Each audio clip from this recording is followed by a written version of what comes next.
On today's Locked On Texans podcast, Cody and I look at the NFL free agency, the second leg, and why it's very important not to skip over it. Cody had an opportunity for Sports Illustrated to talk about the recalibrated relationship between Laremy, Tunsil, and front office general manager Nick Caserio. That's important. And come on, guys, we got to talk about Tyreek Hill getting traded. You know why we got to talk about it. You already know, man. Bag and chips second round. But first, before we dive into all things Texan at this time, Cody, start the countdown.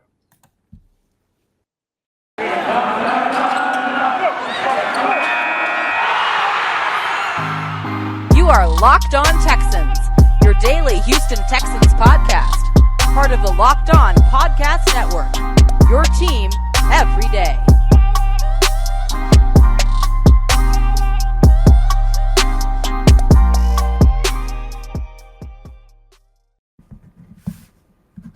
Welcome in, everybody, to another episode of the Locked On Texan podcast. I'm John, some sports guy Hickman, joined by Sports Illustrated's Cody Davis. Thank you for making the Locked On Texans your first listen every single day, Monday through Friday. I know you guys enjoy us with your morning coffee or orange juice. For today's episode, as I mentioned before, we got to start off with the free agency, Cody, with the second leg. And before we really dive into the meat of the conversation, we got to talk about how the Texans agreed to terms with Browns fullback Andy Jonovich. And over the weekend, we didn't get an opportunity to speak about this one player, although he will be playing linebacker for Houston. Jalen Reeves-Maybin, 82 tackles last year and was a team captain for the Detroit Lions. He signed a 2-year deal worth up to $7.5 million. And so Houston is solidifying that depth chart for their linebacker position. And when we look at them bringing in a fullback, which, correct me if I'm wrong, listeners in the comments, and Cody, I don't think Houston has had a fullback since Pro Bowler Vontae Leach. And we know how great Vontae Leach was for that zone running scheme during that Matt Schaub, Arian Foster, Gary Kubiak era. What about some fun times in Houston, man? That was some good times in Houston, right? Never did win much, but boy, were they fun when I think that team won 2 playoff games. Yeah, 2 playoff game is actually the first in franchise history, and it's just one. That was the team. If they was healthy, because I think that team was more so derailed by injuries. And I know a lot of people always want to say, "Oh my God, if they just had a quarterback." I think Matt Schaub was manageable, but I think the injuries hurt that team more so than not having an elite quarterback.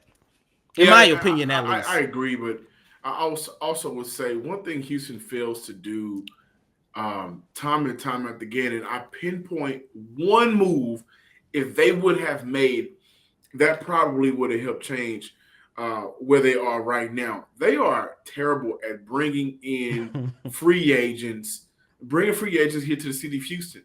Now, was it back in 2012, 2013 when Peyton Manning says goodbyes to the Colts? He wanted to come to Houston. The Texans said, no, we're going to stick with our guy, Matt Schaub. Well, a couple of years later, Peyton Manning wins the Super Bowl with the Broncos. It was actually, played in 2 Super Bowls. That first one got blew out. But, I think that when I look at free agency for Houston and the inability to bring in and attract big stars, that could have been changed if we would go back in the multiverse and we had an opportunity to change the timeline. Bringing in Peyton Manning with that defense, with Andre Johnson, with that run game, with that offensive line, would have won Houston the Super Bowl. No doubt about it in my mind. But we have to look at the free agency right now. And I was speaking to a couple of people on Twitter about how we are overlooking what's important right now in terms of how are we going to judge Nick Caserio. Freed up a ton of cap space with the Deshaun Watson trade, Cody and listeners, and a lot of people, rightfully so, are ready to see what Nick Caserio does in the draft because he did go 5 for 5 last year in bringing in drafting players. However, when we look at free agency last year in terms of what he brought in, it was very lackluster. I get it. Didn't have a lot of money. This year so far has been very underwhelming. We know that Marlon Mack has visited. They've signed a couple of guys. Not a lot of those guys seem like they're going to be big splashes for Houston. But we look at what they brought in last year, And a lot of those guys are Kamu Gugia-Hill, Desmond Howard, or Desmond King. They brought in some players that really worked out for Houston. However, that was when circumstances are different. Now you have more money to bring in some more notable guys, right?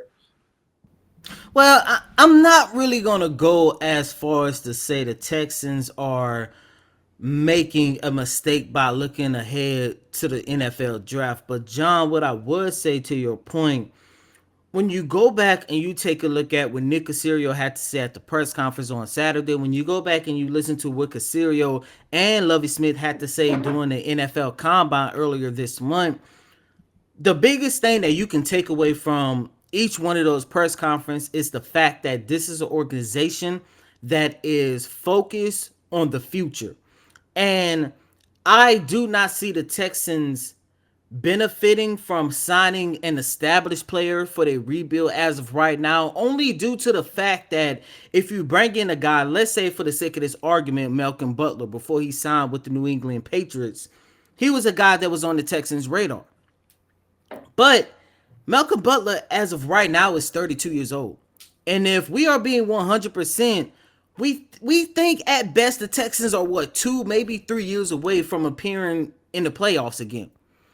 What would the Texans benefit signing Malcolm Butler now when you're 2-3 years away from competing for a chance just to get to the playoffs? When, yes, as of right now, he could improve your secondary, but it's really not going to make that much of a difference because you're still going to be somewhere in the ballpark of winning 4 to possibly 6 games in 2022.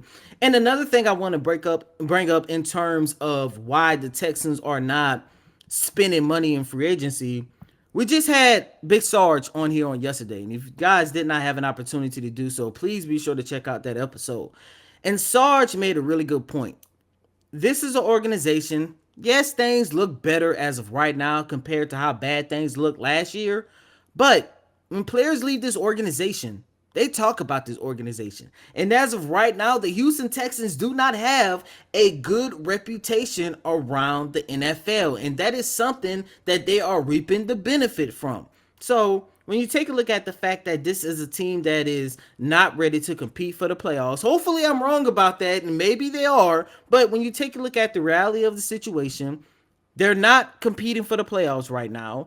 And they do not have a great reputation around the league because remember, when you're a free agent, you want to go to the Houston Texans. You want to come to Houston. It just makes sense why they are more focused on building through the draft versus signing X players for X amount of dollars. I just look at that and we talk about players talk, but I think money talks a little bit more, right? And so we just seeing what's going on with Carlos Correa in Minnesota, right? I mean, he is not happy at all outside of getting that contract. But I do want to reiterate that at the very least, you go through the process of finding what players that are out there that can actually make a difference to where you were last year. I'm not going to concede this season because if I do that, then that'll be the second year of no playoffs, which Nick Caserio would be 0-2, regardless of how we feel about what happened last season. We still got to count it against him. And if he's only 2 to 3 years away on his 6-year deal, then in year 5, you haven't made the playoffs yet. Why are you still here? Right? And so I do think that there are upgrades that could have been made through free agency. No doubt about it, right? I still think that they need to bring in and at least talk to some cornerbacks out there, right? I think that's a bad position, position group for them right now, where they can use some upgrades. All I'm saying is upgrades are needed every year. And if you do not do yourself the favor and opportunity to at least try to upgrade, then yeah, I think that you get comfortable. You're sitting down and you're not really trying to make this organization better than what it was last season. It's free agency time of year, but it's also that time of year as March Madness has been kicked off. We've had some crazy moments so far, and the tournament is finally upon us.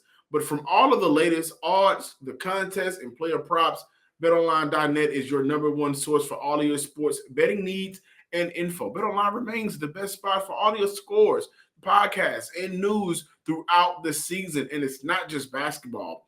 BetOnline is your continued source for all of your sporting wagering information needs, including live betting in your favorite Vegas casino games. So head to the website or use your mobile device to learn more, right? You got it right in your hand. Go ahead and do it. Learn more about all of the latest trends because BetOnline is where the game starts. Thanks for making the Locked On Texans your first listen every day. Make sure you're following Locked On NFL. Locked On experts covering the biggest stories around the NFL every Monday through Friday in less than 30 minutes. It's free and available wherever you get podcasts.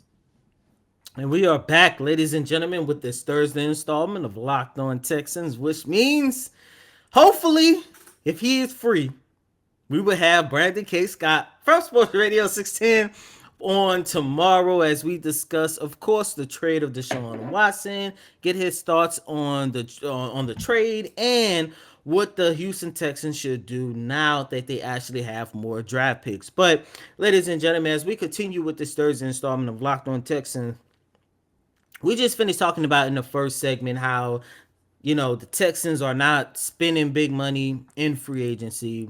How, yes, they're starting to turn this franchise around, but they're still reaping the benefit of having a bad reputation as an organization, given all of the foolishness that's been going on off of 610 and Kirby over the last couple of years.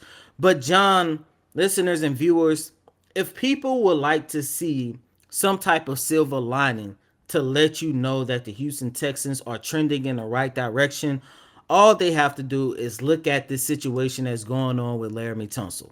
Yeah. Now, we all know the story, and for those of you who don't know, a quick recap: Laremy Tunsil played 5 games last season, hurt his hand. Sources say he was medically cleared to come back, but he decided that he wasn't ready. And there was a lot of speculations going on about the possibility of Tunsil moving on this offseason. And even though he is still by far the Texans' best offensive lineman, here on this show, we talked about the possibility of Laremy Tunsil moving on. And one of the biggest, brightest spots that we can find in departing from Tunsil is to get off his salary cap. However, after the hiring of Lovie Smith, he had an opportunity to meet with Lovie Smith, also had an opportunity to speak to Nick Caserio, and Nick Caserio was on Sports Radio 610 on Tuesday morning talking about the relationship has been restored between Laremy Tunsil and this organization. And that is very important because not only do the Houston Texans have an opportunity to keep one of their best players, especially a guy that's actually going to protect Davis Mills to give him a better opportunity to succeed, but it's showcased that this is an organization that is trending in the right direction, slowly but surely. Yeah, I like it. I like to hear that they had an opportunity to meet. You know what I think about last year, right? I think everybody looked at that decision not only to bring Nick Caserio in, but for the players, right? You look at the decision to kind of disregard what your franchise quarterback at the time was saying, and then hire David Culley, and then see some of the things that he was doing as a coach on Sundays, right? Not as a motivator through training camp, not as a guy who, was very clammy and sweaty during press conferences, but no disrespect, but that's just what it was. But to see how he coached in those decisions on Sunday, or whenever they played Thursday night, they had one Thursday night against the Carolina Panthers, but to see that as a player, especially as good as Laremy Tunsil is, it was very discouraging, man. And I wouldn't want to play, even if I was healthy last year, I would have wanted to stay out as well. So I think it's good that both parties are able to come together and understand where the other party is coming from in terms of present expectations, future expectations, using those to get past the past failures or miscommunication between the two. And I like that. I also like this conversation that I think is important to have along with Laremy Tunsil, being brought back into the fold. He's not going to get traded. He'll be here in Houston for at least one more year, right? Mm-hmm. He'll play. I think if we're going to look at how important it is to hear that Laremy Tunsil is staying, which will be playing left tackle, I think the conversation of how important it is for Titus Howard, who, by the way, the Texans have an opportunity to pick up his fifth-year option. He should be playing tackle, right? Now, we see this all the time.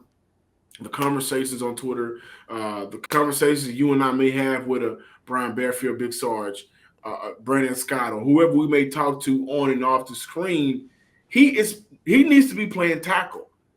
He played left tackle very well last season to end off the year. Once Houston finally had an opportunity, the light bulb to go off, and they put him over there. But I think tackle, in essence, is where he needs to be playing. No doubt about it, man. No doubt about it. It's very important to talk about what it means to get Laremy on page, right? Because you can argue that – remember those days, Cody? You can argue that. But you can argue that Laremy Tunsil, when healthy, is undoubtedly your best player. It'll go Laremy and Brandon Cooks 1 and 1A. So to make sure that he's happy, understanding what's going on with the organization moving forward is important. But I also think that for Laremy and the rest of the offensive line, if you're going to talk about the future, leaving Titus Howard at tackle is more important, just as important, than Laremy Tunsil staying. And I'll also argue, before I go for it, I would also argue that when I look at his contract coming up, don't play with his money off the strength of what this organization has been doing or failing to do as a development with offensive linemen, which they've always been kind of bad at least in the last decade. They've been bad at that. Don't play with that young man's money. Let him play tackle. Yeah, and honestly, I'm kind of afraid of that. We sitting here right now talking about the Houston Texans are, fixing their wrongs and trending towards the right direction. But if they try to price him off the season he had this year because he did not look good at guard, and all this time we have been saying it ever since the man stepped foot inside the door off of 16 and Kirby, that the man is great at tackle, that would be in a step in the wrong direction. And you and I, and the players, we have a totally different conversation. But we'll see what they're going to do about Titus Howard. But, going back to Laremy Tunsil, not only were they able to restore the relationship, like I mentioned, they were actually able to rework his contract, and that was really big in the Houston Texans case because it saved them a little bit over $9 million. Prior to them reworking his contract, Laremy Tunsil had a cap hit of $26 million. Now he has a cap hit for the 2022 season of $17.7. So the fact that he's all in, ready to play for the Houston Texans, at least for the 2022 season, that lets you know that this organization, like I mentioned, slowly but surely trending in the right direction. Yeah, and I'll say this just to kind of give you guys some context. I think restructuring the contract for this year was very important for next year. Because if you can buy in at a lower rate, the next year for Houston, you will look at whether you can extend him, restructure that contract again for throughout a couple of years, or whether or not you just got to take that hit and move on from Laremy moving forward. And so for Houston and Laremy to come together on both parties was very important for the present and for the future, which is what we were talking about right now. The future, the free agency, the draft, and, September, 13th for the first game of the year. So, yeah, somewhere around that time. Around there. We got to talk about what's going on in the NFL, man. I wish we were doing a Locked On NFL show. This would be so much fun. But don't go anywhere. Locked On Texans. NFL is the greatest sports organization, and so has been this offseason. My Lord.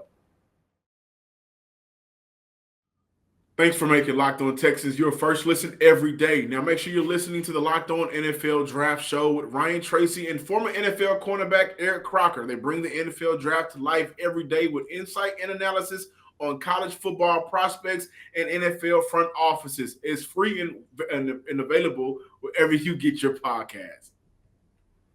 Hey, I just want to say something real quick. For all you Texan fans out there, y'all be safe in them streets. Be safe in them Texan Twitter streets because it's getting ugly out there.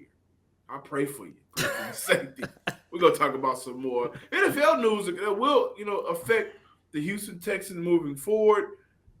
Or we just got to make fun of the Texans for the past decisions. Right, Cody? John, Oh, man. I'm getting to the point where I hate to see an all-pro, top-of-the-line wide receiver get traded at this point. Because we understand and we know how bad that trade was. But every single year, every single transaction, we get reminded once again. Oh, man. David Johnson and a second round pick. Yeah, man. And by the way, I do want to say, I think Kansas City fleeced Miami. Yeah, and I do want to say that getting 5 picks back for a wide receiver. No, for that wide receiver. Now, let's rewind about 2 years ago. I think D-Hop might have been worth that package. Because you're looking at a guy who, in a span of 2 years, only dropped, 2 balls? Yeah. And at that time, he still is, arguably, if not the best wide receiver in the game. I think when he left Houston, he was the undisputed best receiver in the game. And yet, only a second-round pick in David Johnson's contract. Like, we can't leave that out, right? I look at this franchise as a franchise, man. And initially, I was going to, do a bunch of, going off. But to simply put it, this is a franchise that needs help. This is a franchise that needs an intervention on how to get what you deserve. The Houston Texans they're in a relationship with a guy that doesn't know their worth. At every trade from Jadeveon Clowney to Deshaun Watson, who got 5 picks back, including 3 first-rounders, but then a couple of days later, Tyreek Hill gets 5 picks back as a wide receiver. Baby, I just don't get it. Do you enjoy being hurt? Well, the Jadeveon Clowney. Stats up. The cleats that had them dirt. The Texans need interventions to understanding what they worth are, what the worth is. They should get back for players. That has been an issue for this franchise. And I think whenever we see a player like a Jadeveon, who that compensation was bad, like a DeAndre Hopkins, like Deshaun Watson, when we see these deals take place, because when DeAndre Hopkins got traded, a couple of days later, Stephon Diggs was traded to Buffalo. And they gave up more than what I think they gave up at least 2 first-round picks, if I'm correct. And we look at what DeAndre Hopkins got was a bag of chips and a side of ketchup. That wasn't even a bag of chips. That was like a thing of peanuts that you get on an airplane. Including taking on that contract. So I think that Houston has an issue with understanding the worth. Baby, you should let them love you. Let somebody get in that front office and understand that they can't help but wait.